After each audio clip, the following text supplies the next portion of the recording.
You are listening to Insights from the Conference Board. Hello, my name is Amanda Popila, and I'm a researcher in human capital at the Conference Board. It's a pleasure to welcome you to this edition of Insights, a podcast series brought to you by the Conference Board. Today, we'll discuss our recently published report, Adapting to the Reimagined Workplace, Human Capital Responses to the COVID-19 Pandemic. In April 2020, during the early stages of the pandemic, the Conference Board launched its first survey tracking human capital responses to COVID-19, and we published the report in May. What most of us had hoped would be a short-term response to the pandemic has evolved into a more long-term repercussions on both the workplace and the workforce.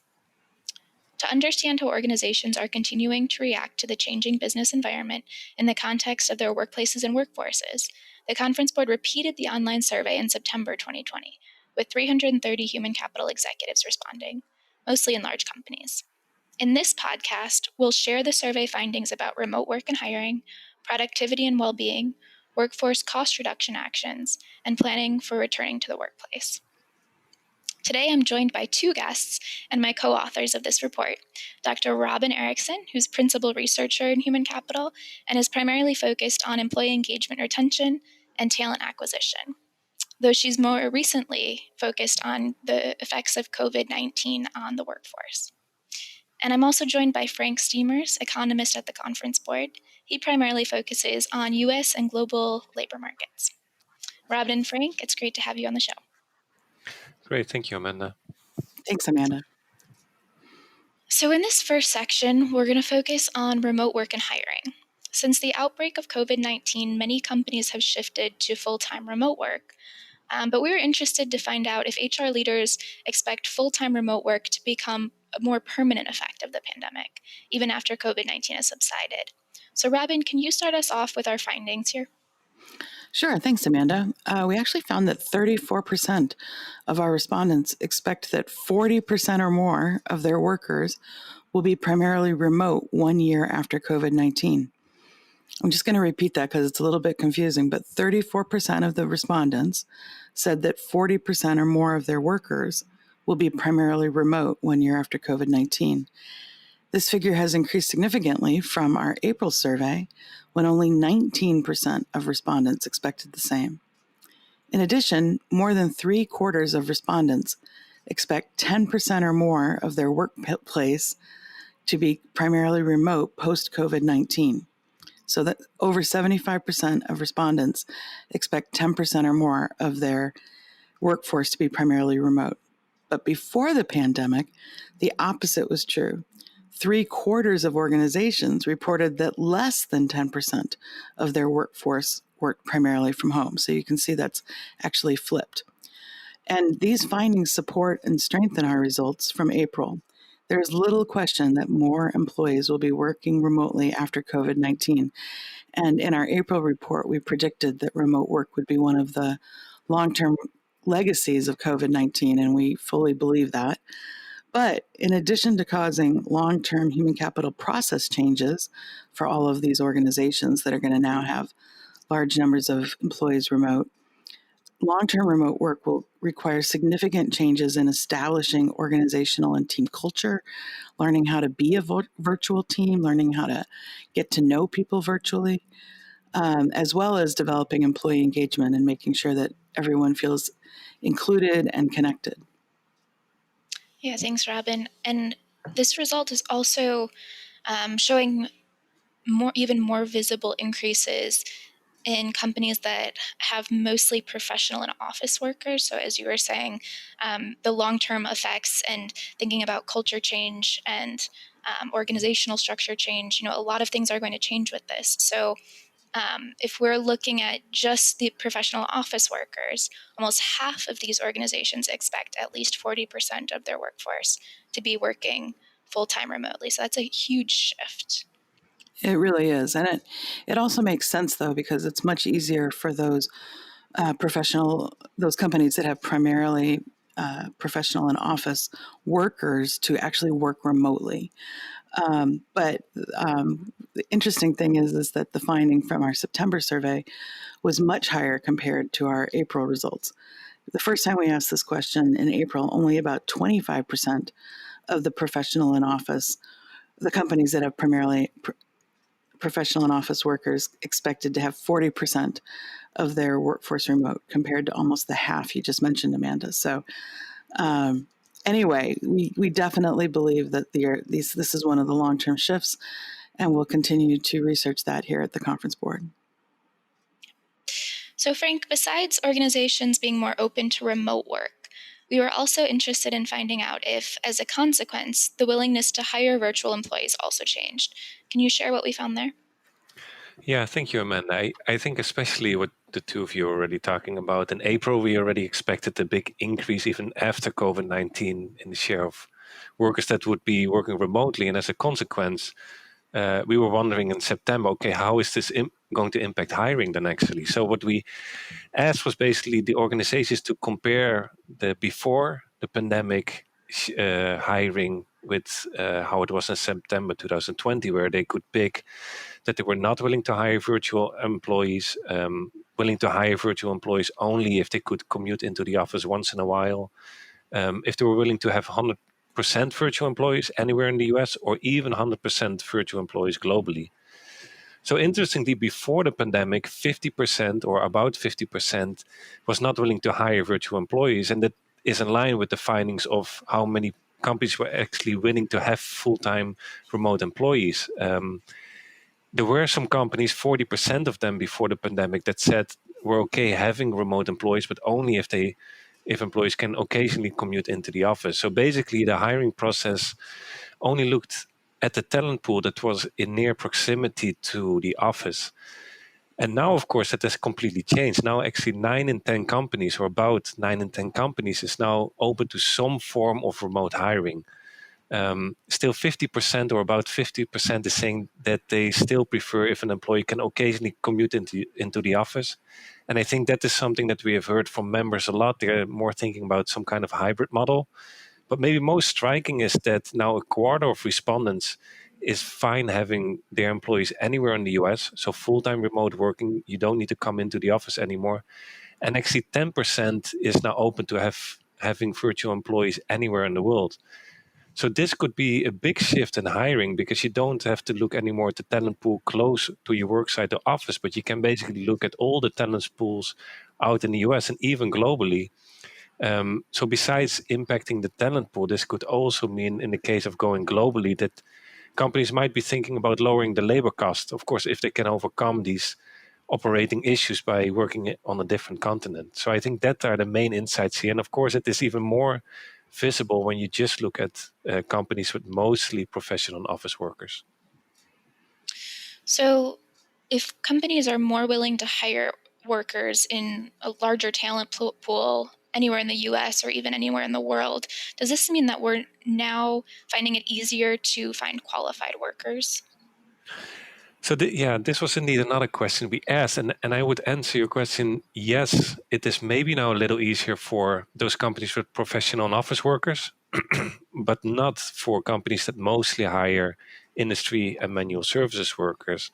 So we saw a slight decline in the percent of companies. Still, at the moment, still more than 50% is saying that it is difficult to hire or difficult to find qualified professional and office workers. But for these companies, it's a little lower than it was before the pandemic. But in the case of companies with mostly industry and manual services workers, before the pandemic, 75% said that they had some kind of difficulties finding qualified workers, and that is still the same at the moment. And there was actually a small increase in those, or actually a doubling in the companies that said it is very difficult now to find qualified workers. Now 20% are reporting that, compared to about 10% before the pandemic. So I think that the difference between these two types of companies that can have maybe has to do with working remotely, of course, the remote hiring that we were just talking about. And there's also an underlying more structural trend that we see that the supply of workers available for industry manual services occupations is not growing anymore as fast compared to the supply of workers of BA workers that often take these professional office occupations. So this is, of course, a little remarkable, because we now have a high unemployment rate, 3.9% in September compared to the 3.5% from February. And usually with a high unemployment rate, you have many job seekers. So you would have expected to see also companies reporting that it is now easier or not as difficult anymore to find qualified workers. But especially in the case of industry and manual services workers, that is what we're not finding in our survey, at least. And a couple of reasons that could maybe explain this disconnect between the unemployment rate and what companies are telling us is that still many unemployed people are furloughed, so they're not actively looking for new work because they are hoping to regain their old job. People going to the work site may have fear to contract the virus, so maybe they prefer to stay home or to actually shift to an occupation where they can work from home. And we know that especially women now have maybe childcare difficulties, which can also make it more difficult to return or to look actively for a job. So overall, I think in conclusion, it's still companies that are saying that they have a relatively difficult time to find qualified workers. Yeah, thanks, Frank. And a related topic, our last question that we asked around hiring was willingness to hire different kinds of workers. So these are non-traditional workers like gig workers, independent contractors, and temporary help, and how willingness to hire these kinds of workers compares to pre-pandemic.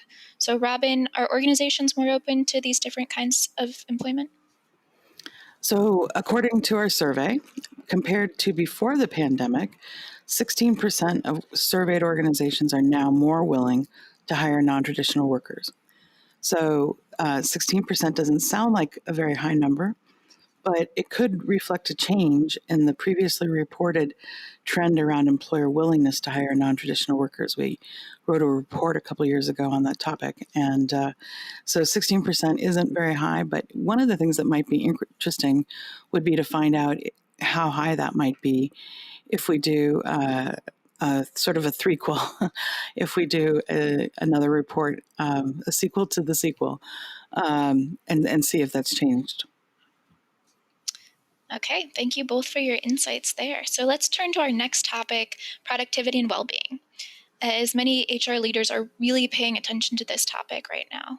So Robin, can you start us off talking about our findings on productivity and how productivity relates to well-being? Thanks, Amanda. Happy to share. I think at the beginning of COVID-19, with all of the state mandated lockdowns, there was some justified skepticism around productivity of all these workers who are now suddenly working remote. But compared to our April results, in our September survey, the respondents were much more optimistic about their employees' ability to be productive. In April, about a third of the respondents reported a decrease in productivity, and only 23% believed that productivity had increased. But by September, 13% said productivity had decreased, and almost half, 47%, reported an increase in employee productivity. So it sounds really good from that perspective. Apparently, working remotely isn't affecting productivity negatively, but this increase in productivity is coming at a cost, and it's a significant one. Many of the surveyed organizations in September found that their employees are experiencing increased work hours. 60% of the organizations that responded said their employees were experiencing increased work hours.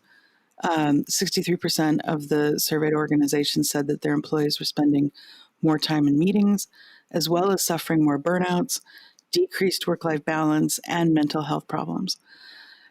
Some of these negative results might be related to living through a pandemic with increased anxiety. Also, there's all these financial crises that Frank had just alluded to.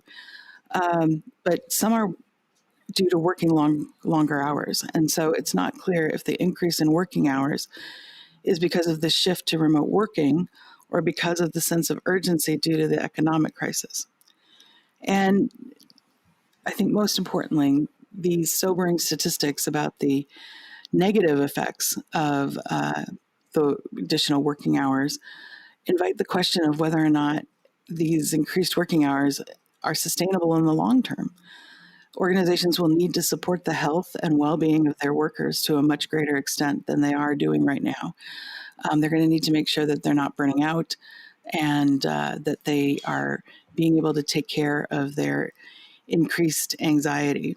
So they may want to consider establishing stricter guidelines to support the well-being of workers by implementing quiet periods without email or no work on the weekends, mandating the use of vacation time, or even offering more benefits that are related to health and wellness, such as meditation services and health coaching, but to also make sure that they're trying to support their colleagues who are experiencing heightened stress and burnout. Okay, so as a brief recap, companies are reporting increased productivity, but at the same time, they're also increasing the number of hours worked. So 60% of our respondents said that employees are working more hours, which is in part driving this increased productivity. And we're also seeing well-being is declining. There are more burnouts, decreased work-life balance, more employees with mental health problems. So these statistics are all making us question whether the increase in working hours is sustainable in the long term. Frank, is there anything you'd add to that? Yeah, I mean, I think you and Robin already explained it quite well. It's just at the moment so difficult to find out what is influencing what, because we have one, a pandemic, we have two, an economic crisis, and then three, for the first time, we have this huge shift to remote working. I think for HR leaders, on the first two things, the pandemic and economic crisis, that is something you cannot really have an impact on yourself, but you can have an impact on your employees. And what we expect is that a lot of the adverse impacts on your employees comes from working more hours. So I think it is so important to manage your remote workforce and to make sure that the well-being of your employees is on the top of your agenda.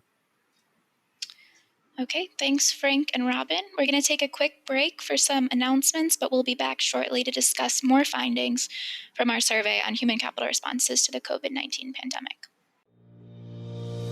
Can you, your team, or your company benefit from insights such as the ones provided in this podcast? They are immediately available when you join the Conference Board, a membership-based think tank that delivers trusted insights for what's ahead. Reaching across industries and geographies, we bring together our noted experts, senior executives from the world's largest companies, and nonpartisan practical research to help you address your most important business issues. Our membership packages are tailored to your organization's unique needs and budget. To learn more about our offerings, go to www.conferenceboard.org and click Join on the top bar to connect with one of our product specialists. This is an Insights podcast, and you're listening to our discussion on our recent published report, Adapting to the Reimagined Workplace, Human Capital Responses to the COVID-19 Pandemic. I'm Amanda Popila, joined by Robin Erickson and Frank Steemers. So let's shift gears and talk about our next topic, workforce cost reduction actions. We asked organizations how they are currently responding to COVID-19 and how they're planning to respond in the next 3 months. And in this survey, that was October through December of 2020. Frank, can you talk a little bit about what we found here?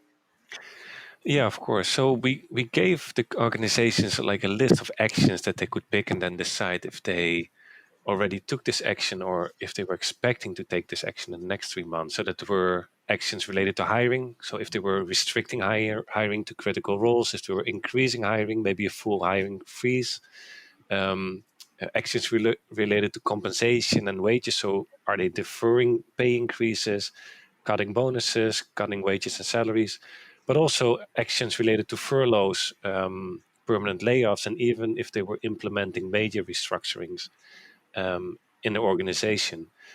So I think that many companies, about 60%, had restricted hiring to critical roles. I think that was still the majority of organizations, and still 9% is expecting to do so in the fourth quarter.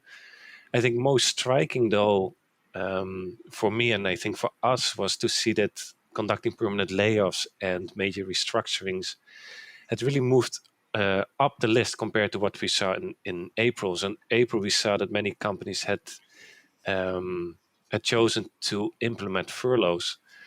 But now we see that over the last couple of months, these more strong measures, so really letting go of your workers, that almost 30% of companies had already conducted permanent layoffs, and still 9% is expected to do so in the fourth quarter. Almost 20% already had implemented a major restructuring, and another 13% expects to do so over the next 3 months. So I think that is really showing that a lot of the pain for some employees is still to come. And that even though we're in a recovery phase, that doesn't mean that everything is now going well. Organizations see that they really need to change the organization to keep up in this changed business environment.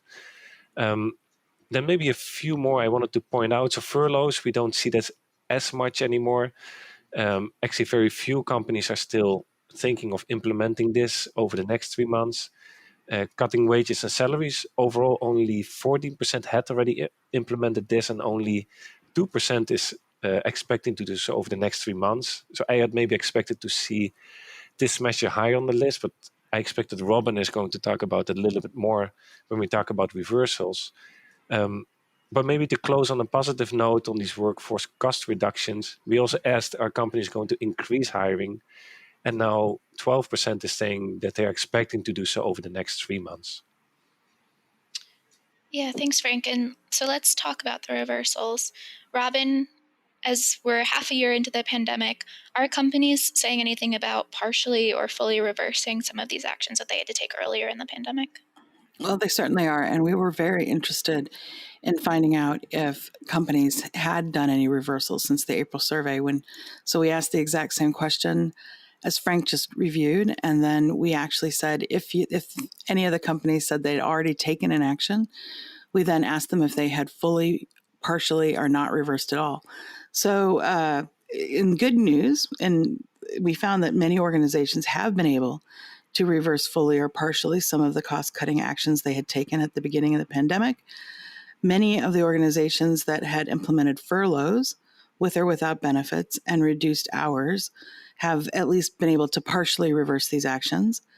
And in terms of really good news, it seems that organizations were likely to reverse wage cuts as quickly as possible, because that was where we saw the most reversals.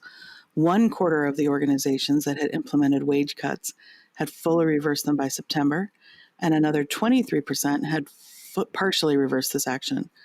So reversals in cost-cutting actions may indicate that organizations are more optimistic about returning to a more normal workplace. And I know we've been throwing a lot of numbers at you, but we will add the link to this report with all the charts and graphs in the show notes if you're interested in taking a look at some of these charts. Yeah. So I think a key takeaway here is something that Frank already mentioned. It's that not all of the pain from the crisis is over yet. We see that some actions are being reversed, but not all of them. And some actions are still to come this fall. So thank you both, Robin and Frank, for the discussion there. And we'll move on to our final topic of today, returning to the workplace. We asked companies about their timing of the return, if it'll be voluntary or mandatory, and we asked on a personal note, are HR executives comfortable with returning to the office or work site, and what they might be concerned about? So Robin, what can you tell us about how HR leaders are thinking about a return to the workplace? Thank you, Amanda. And we've actually been doing a number of surveys on this topic in the last few months. But this survey asked the HR leaders, and we found that only 19% of all of the organizations had never closed. In terms of the question around when companies would return to the workplace, we found that only 19% of the organizations had never closed. 40% of the organizations are planning to return to the workplace by March of 2021. But obviously, we do realize that all of these plans for returning to the workplace might change if the forecast of increases in COVID-19 deaths and hospitalizations materializes. Most companies that I've interviewed or spoken to people at, they've had different dates for which they would return, and then it keeps getting pushed back the longer the pandemic goes on. In terms of whether or not the respondents were planning to return to the workplace and whether or not it would be mandatory or voluntary, the uncertainty remains. And because 41% of the respondents said that a return to the workplace will be required for some and voluntary for others. So there's a lot of uncertainty there. Only 15% of the organizations reported that returning to the workplace would be voluntary for all. So organizations need to understand that employees who are at high risk themselves, or have high-risk family members, or have dependent care responsibilities may feel that they have no choice but to quit their jobs if returning to the workplace becomes mandatory. And I think we're already starting to see that with the numbers of women who are leaving the workforce. Apparently, there's 4 times more women who have left the workforce since COVID-19. And obviously, many of them may have been working for organizations that were harder hit by the pandemic, but we're definitely planning to do some more study on that topic in the future. We also asked the HR leaders who took our survey whether or not they were comfortable returning personally, and 29% said that they felt very comfortable. 45% said that they felt moderately comfortable. So that's a pretty high number. It's almost 75%. However, just as a comparison, that's the word I want, when we asked employees this in an earlier survey this fall, we asked over 1,100 employees this question, if they were personally comfortable returning to the workplace, and only 17% said that they were very comfortable returning. So if your organization hasn't been talking to employees about their readiness to return to the workplace or their concerns, we highly recommend that you do that. And then the last question that we asked in our survey was around what the concerns were of the respondents in terms of returning to the workplace. And in this survey, we found that the HR leaders were most concerned with the risk of exposing their family members and dependents to COVID-19 or catching COVID-19 personally, and the lack of an available and effective vaccine. There's also concerns around some of the other things we've mentioned around childcare or public transportation. But if you're interested in seeing how that all breaks down, I recommend you take a look at the survey. Okay, thank you. That's all the time that we have for today. This has been a great conversation with Robin Erickson and Frank Steamers about our recently published report, Adapting to the Reimagined Workplace, Human Capital Responses to the COVID-19 Pandemic. Robin and Frank, thanks again for being here. This has been Insights from the Conference Board.